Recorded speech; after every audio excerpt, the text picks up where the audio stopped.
ice melting, but it's also due to the expansion of water.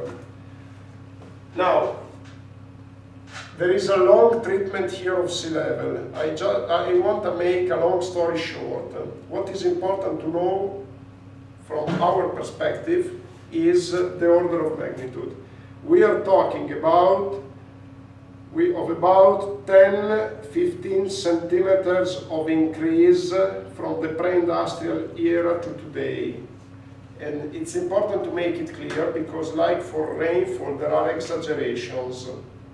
So when we listen to the media saying that some highlands may go underwater for sea level rise, this may happen only if a tipping point is crossed, which means that there are some theories that predict the possibility that the ice cap suddenly melts if a threshold temperature is crossed. So indeed, in the past, during glaciations, we had sea level that was a couple of meters below, but during the cold period, it was a couple of meters higher, because we already had periods when the ice cap was almost completely disappeared. And of course, if we melt all the glaciers over the globe, there might be a sea level rise of a couple of meters, or up to 5 meters, some people say. And this could cause coastal flooding. And it might be that this sudden melting of the ice cap could occur if a threshold is passed, because there are theories that say that the ice cap is self-protecting up to a certain threshold temperature. If this threshold is crossed, then it may melt in a couple of years. And therefore we may have an increase of sea level of a couple of meters in a couple of years. But this is something that we cannot predict.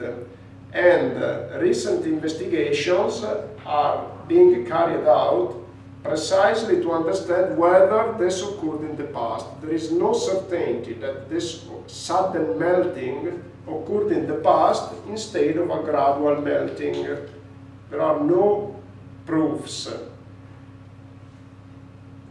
So, if this sudden melting occurs, then we may have this increase. If it doesn't occur and warming produces at the pace predicted by climate models, it's unlikely that from now to 2100 we have an increase of more than additional 10-15 centimeters.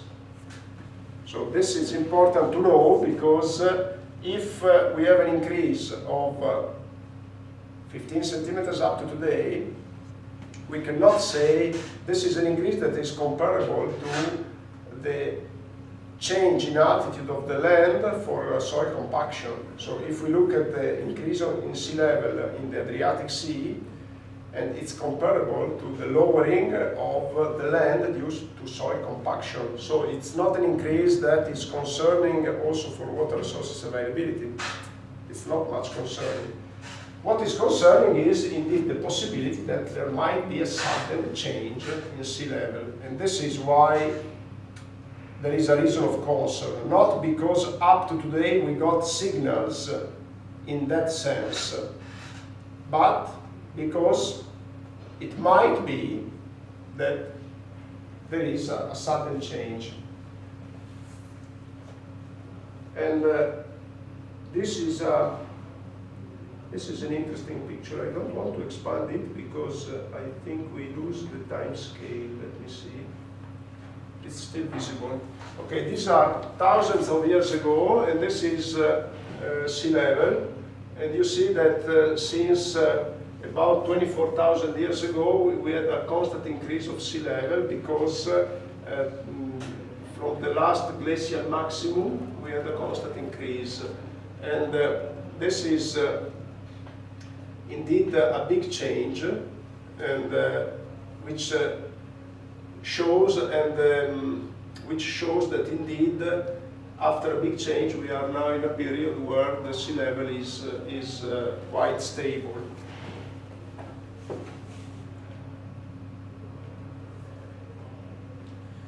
Okay, and this is a recent sea level rise since 1992, and here the time scale is 1992-2005, and here you see it's in centimeters, it's in millimeters, so you see that it's from minus, with respect to the average of the period, from minus 10 to 20 millimeters, we are talking about 30 millimeters in this case, so it's not a big change. And but this is related to the past 20 years. And also it's important to know that it's not constant, the sea level. It's the sea level rise occurred with different intensities over the globe. Okay. I think we can stop here, and we pass now the next lecture to impact assessment, and the next lecture will be a little bit more technical because it's concerned on assessing the impact of climate change on water resources, but it's not much longer than where we go today. Okay. Thank you. Any question?